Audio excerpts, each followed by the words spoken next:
Everyone, जय हिंद। Myself Priya and today we start इस topic that is called revenue. आज जो हम लोग डील करेंगे वो जनरली हम लोग रेवेन्यू कॉन्सेप्ट पे डील करेंगे कि रेवेन्यू होता क्या है। यानी जनरली इस टॉपिक में हम लोग meaning of revenue, concept of revenue, relation of revenue concept देखेंगे और कुछ क्वेश्चन जो है वो सॉल्व करेंगे। तो फर्स्ट आता है कि रेवेन्यू होता क्या है ना। तो revenue is a refer to the amount receive by the firm from sale of giving quantities of a commodity in the market. That means कि रेवेन्यू का मतलब क्या होता है, एक ऐसा अमाउंट जो कि आप रिसीव करते हो। यानी अगर कोई सेलर जो है वो अपनी गुड्स को सेल करके जो अमाउंट रिसीव करता है, ठीक है, उसको हम लोग रेवेन्यू बोलते हैं। अब आता है कि टोटल रेवेन्यू क्या होती है, एवरेज रेवेन्यू क्या होती है और मार्जिनल रेवेन्यू क्या होती है। ठीक है, तो टोटल रेवेन्यू का मतलब क्या होता है कि टोटल रिसिप्ट, यानी आप ऑल ओवर में कितना सेल किए हो, that is called total revenue. यानी आपने बहुत सारे, जैसे जस्ट फॉर एग्जांपल अगर एक शॉपकीपर है वो बहुत सारी चीज़ों को सेल करता है, तो वन डे में, एक एज अ सिंगल डे में वो कितने सारे गुड्स को सेल किया, ठीक है, तो वो उसका टोटल रेवेन्यू हुआ। तो टोटल रेवेन्यू अगर आप फॉर्मूला देखो तो क्वांटिटी इनटू प्राइस, यानी कितनी क्वांटिटीज उन्होंने सेल किया और किस प्राइस पे किया, that is called total revenue. अगर आप another what we can say that the total revenue is refer to the total received from sale of given quantities of a commodity. That means total revenue का मतलब क्या होता है ना कि total receipt, यानी आप total revenue, that means the total receipt कितना किया आपने, यानी आपने कितना क्वांटिटीज में किस प्राइस में आपने सेल किया, that is called total revenue. कभी कभी एग्जामिनर आपसे ये पूछ लेते हैं, डिराइव पूछ लेते हैं कि आपका एवरेज रेवेन्यू जो होता है वो आपके प्राइस के इक्वल कैसे होता है। तो जाहिर सी बात है, AR का जो फॉर्मूला होता है Q into P by Q होता है, यानी quantity into price by quantities होती है। तो क्वांटिटी हमारा क्या हो जाता है, वो क्रॉस हो जाता है, तो AR is equal to price बच। फिर आता है हमारा कि मार्जिनल रेवेन्यू क्या होती है। तो जाहिर सी बात है, marginal revenue is the additional revenue. Marginal revenue क्या होता है ना, एक तरह का एडिशनल रेवेन्यू होता है जो कि जनरेट किया जाता है अगर आप कोई एक्स्ट्रा गुड सेल करते हो तो इसलिए MR कल करे सो आज कर, आज करे सो अब, पल में परलय होएगी, वीडियो लाइक करेगा। इसलिए MR का फॉर्मूला होता है, यानी मार्जिनल रेवेन्यू का फॉर्मूला होता है TRN minus TRN minus 1।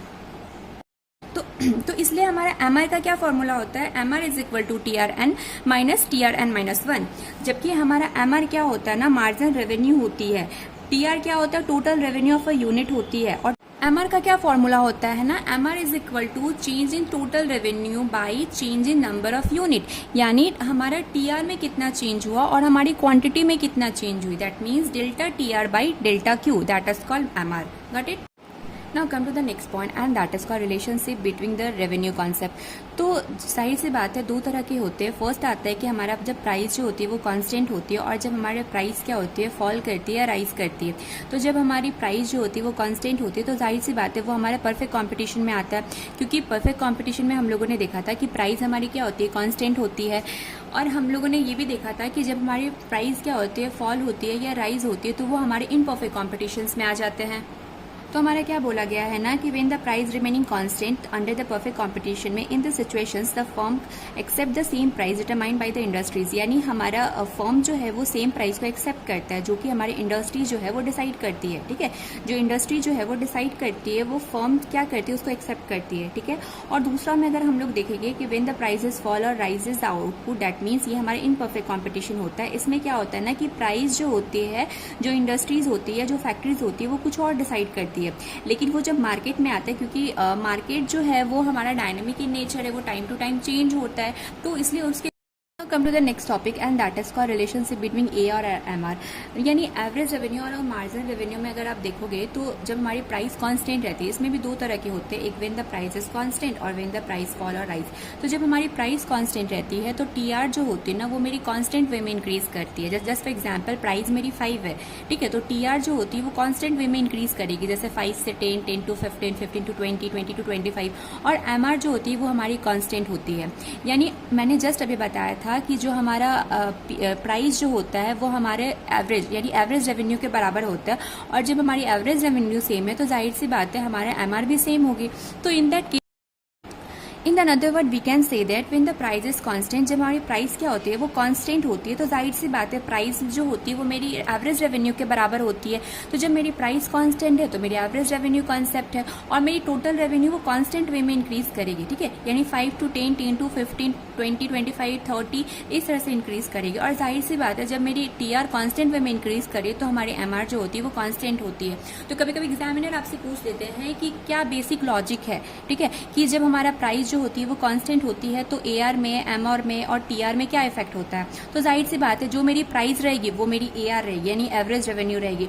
Total revenue हमारी कांस्टेंट वे में इंक्रीज करेगी, और जब टोटल रेवेन्यू हमारी कांस्टेंट वे में इंक्रीज करेगी तो जाहिर सी बात है हमारी एमआर जो होती है वो कांस्टेंट रहती है। Now come to the next point and that is called relationship between AR MR when the prices fall with rises output. That means कि जब हमारा प्राइस फॉल होगा, ठीक है, तो क्या इफेक्ट होगा। तो जाहिर सी बात है मैंने आपको डिमांड चैप्टर में बताया था कि डिमांड में क्या होता है ना, लॉ ऑफ डिमांड में आपने पढ़ा होगा कि प्राइस और कमोडिटी का इनवर्स रिलेशनशिप्स होता है, ठीक है। व्हेन द जब प्राइस हमारी डिक्रीज होती है तो हम लोग ज्यादा से ज्यादा गुड्स को क्या करते हैं, परचेज करते हैं, और जब मेरी प्राइस राइज होती है तो हम लोग डिमांड क्या कर देते हैं, कम कर देते हैं। तो law of demand say that it is the inverse relationship between the price and the quantity of a commodity. When the price increase the quantity of a commodity must be decrease. Got it. तो इसमें same हो रहा है कि हमारी price क्या हो रही है ना, वो डिक्रीज हो रही है। जस्ट फॉर एग्जाम्पल पहले प्राइस 5 थी, फिर 4 हुई, फिर 3 हुई, फिर 2 हुई, फिर 1 हुई, है ना। तो जाहिर सी बात है प्राइस हमारी एआर के बराबर होगी, तो जितनी प्राइस मेरी डिक्रीज होगी वो उतनी मेरी एआर डिक्रीज होगी, ठीक है। तो price is equal to AR. TR में क्या इफेक्ट होगा, तो टीआर पहले मेरा डिक्रीज होगा, फिर इंक्रीज होगा, फिर डिक्रीज हो जाएगा। अगर आप देखो कि पहले 5 है, 5 से 8 हुआ, इंक्रीज हुआ, 8 से 9 हुआ, इंक्रीज हुआ, यानी वो मैक्सिमम रेट पे आया, फिर वो आपका डिक्रीज होगा, 8 होगा, 8 से वो क्या होगा, 5 हो जाएगा। अगर आप मार्जिनल में देखोगे तो मार्जिनल डिक्रीज होगा, फिर वो मैक्सिमम रेंज पे होगा, फिर वो नेगेटिव में चला जाएगा। तो जाहिर सी बात है हम लोगों ने दो कॉन्सेप्ट देखा। पहला हम लोगों ने देखा कि हमारा ए और एमआर का क्या रिलेशनशिप होगा जब हमारी प्राइस कांस्टेंट रहेगी। तो हमने देखा कि जब हमारी प्राइस हमारी कांस्टेंट रहती है तो हमारी एवरेज रेवेन्यू, मार्जिनल रेवेन्यू और टोटल रेवेन्यू वो कांस्टेंट रहती है। यानी प्राइस अगर हमारी कांस्टेंट है तो हमारी एवरेज रेवेन्यू कांस्टेंट है। अगर हमारी टीआर जो होती है वो कांस्टेंट वे में इंक्रीज करेगी, और अगर हमारी टीआर कांस्टेंट वे में इंक्रीज कर रही है तो हमारी मार्जिनल रेवेन्यू क्या होगी, वो कांस्टेंट रहती है। फर्स्ट हम लोगों ने सेकंड कॉन्सेप्ट में हम लोगों ने देखा कि हमारा ए और एमआर में क्या इफेक्ट होगा जब हमारी प्राइस फॉल होगी टू राइजेस आउटपुट। यानी जब प्राइस फॉल हो रही है और हम लोग ज्यादा डिमांड कर रहे हैं तो हमारी एआर और पी में क्या अंतर होगा। तो जाहिर सी बात है कि हमने अभी लास्ट में बताया था आपको कि प्राइस जो होती है वो हमारे एवरेज रेवेन्यू के बराबर होती है। तो जो भी मेरा प्राइस होगा इज इक्वल टू।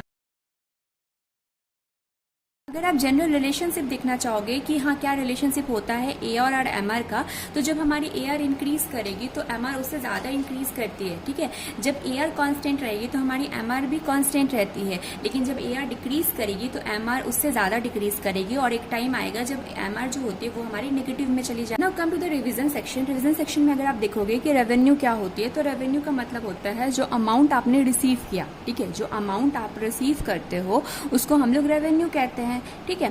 उसके बाद आता है कि टोटल रेवेन्यू। टोटल रेवेन्यू मतलब टोटल अमाउंट, यानी टोटल आपने कितना सेल किया और टोटल अमाउंट आपके पास कितना है, that is called total revenue. Average revenue का क्या मतलब होता है कि एवरेज रेवेन्यू जो हमारे टोटल रेवेन्यू के बराबर आता है ना, यानी आपने एक यूनिट को कितने में सेल किया, तो जाहिर सी बात है जो उसकी प्राइस होगी वही उसकी एवरेज रेवेन्यू होगी।